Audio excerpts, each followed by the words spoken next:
Hello gamers, this is DAndH and welcome back to SkyBlock Quickcarpet. So today I'm going to spend the day in the Nether, hit the B button here, B key, to show outlines of the Nether fortresses. So I built my Blaze, Wither Skeleton, I guess Zombie Pigman manual farm, and it's doing great.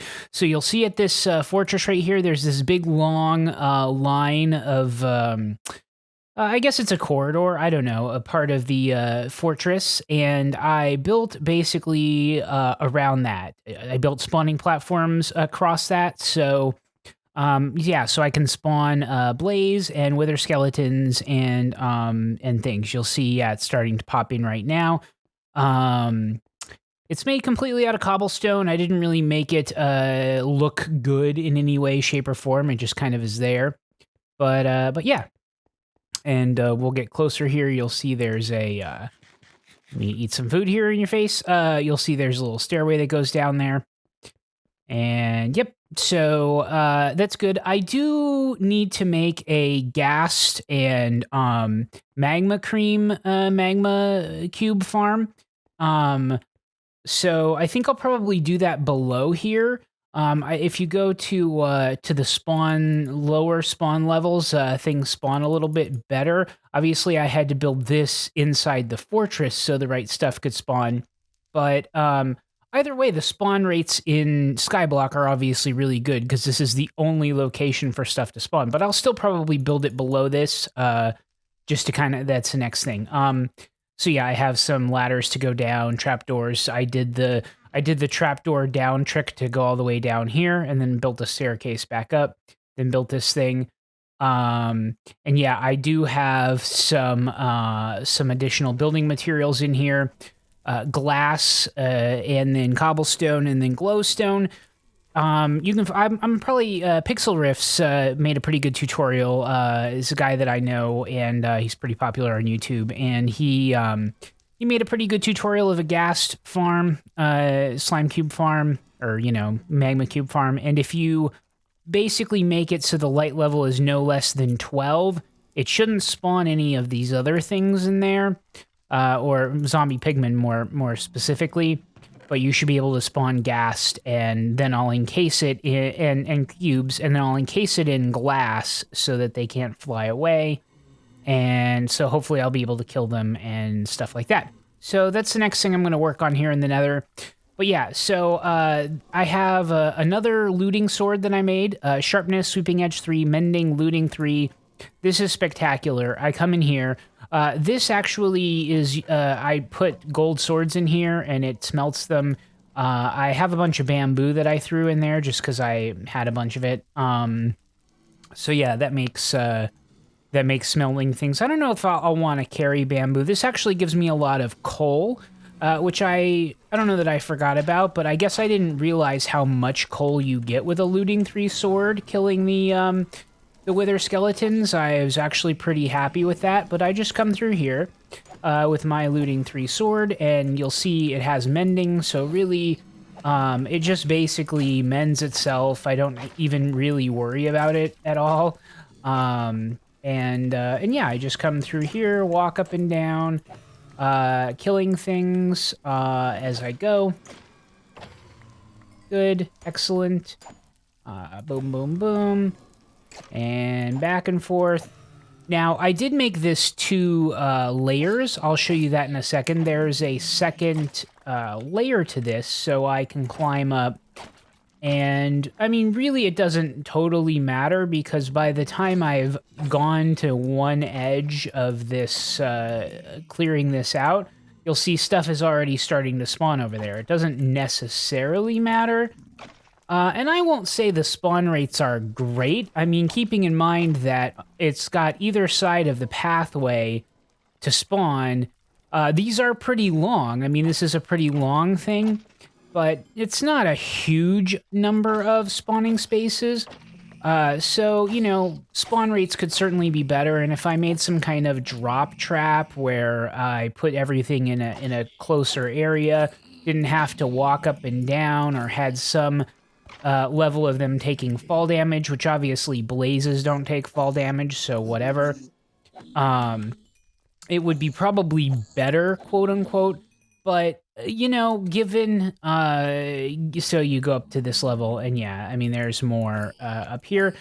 I'm certainly I could make it better, but at the same time, I'm not unimpressed with how good this is just as it is. So I've been getting a lot of resources that I was looking for, coal that I wasn't necessarily looking for, but I have a fairly significant number of blaze rods now, and I have made a couple of brewing stands already, so I can make potions. I did test it with a few weakness potions, which is good, but you know, I haven't really done a whole lot with that yet, but I am happy to make potions. I am going to make more brewing stands and make clerics, as I've talked about, and that way I can get trading for the rotten flesh, which I've gotten some of in here and have tons of from the farm.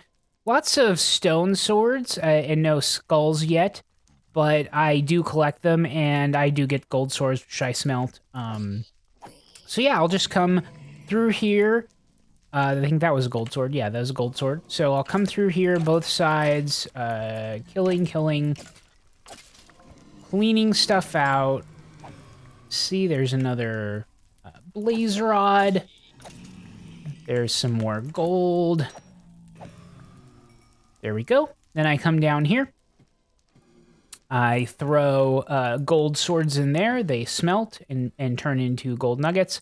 I come over here, basically drop stone swords. They're really of no use to me. I don't know why they're falling on the... Usually they fall down. Okay, yeah, there we go. And, right, I do keep bows still, and then, yeah, I go back through here and pick it up. So yeah, I think I'll make another sweep in here. I might fast forward it, but see, and look at how much these are bunched up right now. There we go. And boy, look at already 60 coal. Man, so let me make a sweep in here again, and I'll probably fast forward, just to kind of show you how it's going.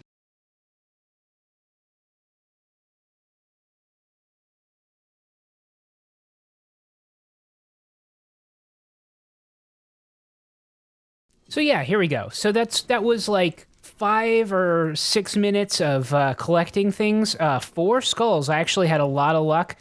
Stack and a half of coal. You know, I guess I've been getting kind of spoiled with the last two farms I built related to sand and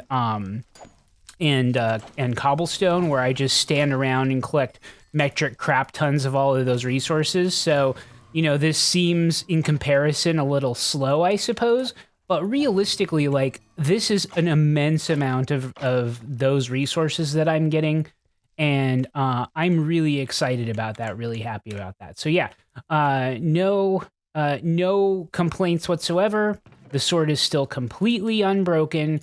I keep that in, and look at bones, a stack and a half almost of blaze rods, more than a stack and a half of coal, a couple of broken bows, 45 gold nuggets. A lot of times I'll actually get gold bars too. But yeah, and then, you know, the nuggets I smelted, I didn't get a lot of gold swords. But yeah, you know, I just come through here, collect resources, and yeah, that's a part of SkyBlock.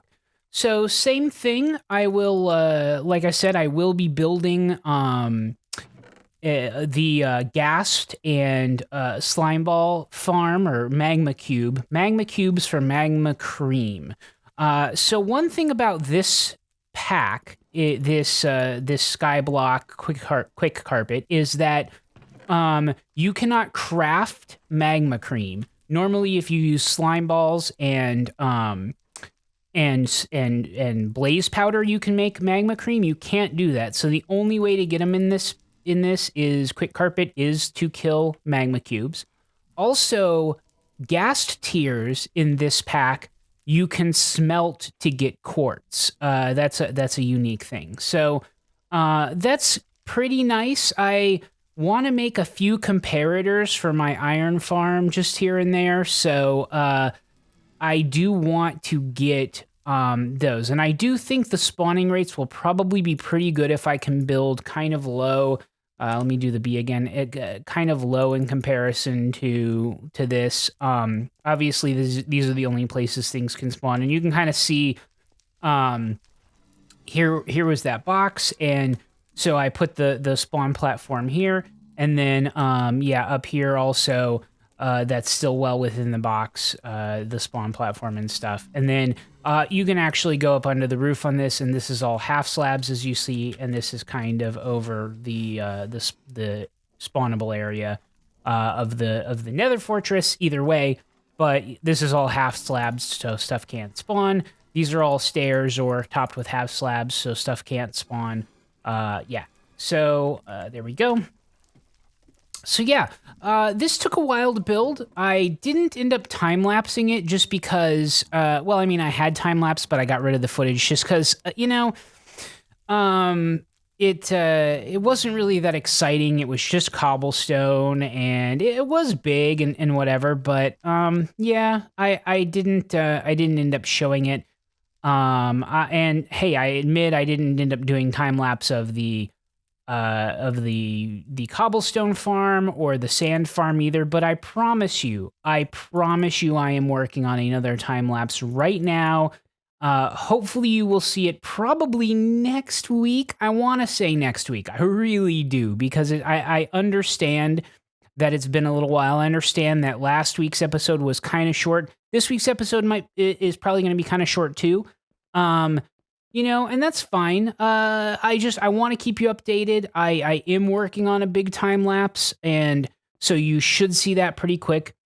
But I also want to show you the things that I'm continuing to work on. Like that Nether farm is a big thing. It's very important for me to get blaze rods and to progress along that. I meant what I said, I believe it was last week, where I really want to work toward getting to the end. Maybe I will throw a little bit of footage in of me building a ghast farm. I don't know, at the end of this, like a time lapse. I don't know what I'll do, but I want to work toward getting to the end and checking out the end, seeing if I could get diamonds, but even just checking out the end, because I'm worried about how easy or hard it's going to be to beat the Ender Dragon in this package just by myself, and I don't know that any land spawns in the end. Now, granted, I should probably trade for some armor. I haven't really traded up any of the armor smiths yet, and if I'm really going to fight the Ender Dragon, I probably should have some. Now,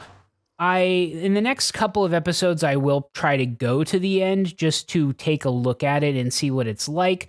I also mentioned before, though, that like over here where we have the silverfish farm, and I will say, I am really glad that I have built these portals, because this was a long, long walk to try to get to the silverfish farm.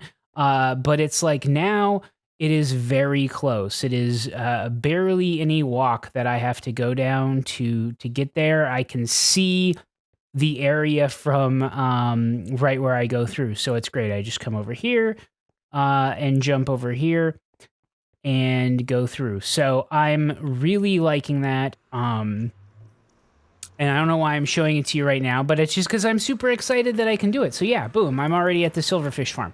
But yeah, I don't want to disturb what I've built there to make an end portal and have to try to go through or gear up. I want to build something that is far more focused around the end portal, and thankfully there are other at least 3 end portals spawn on a given map, so I will have other ways to get there. I will either through the Nether or through the overworld bridge out to another end portal and go through, check out the end, see what it's like, see if anything land-wise spawns. I kind of don't think it does, but we will see how the Ender Dragon is, and and see how that goes. So yeah, maybe not next episode, but within the next couple, that is my plan. Right. But just wanted to kind of give you an update, give you a tour. That's pretty much it. So I guess I'm going to go. But as always, gamers, have a good evening, day, and night. Minecraft. time lapse, mob traps, world maps, cat naps, rap tracks perhaps. You'll tune in and watch the hijinks, and if you like, click the up and subscribe links.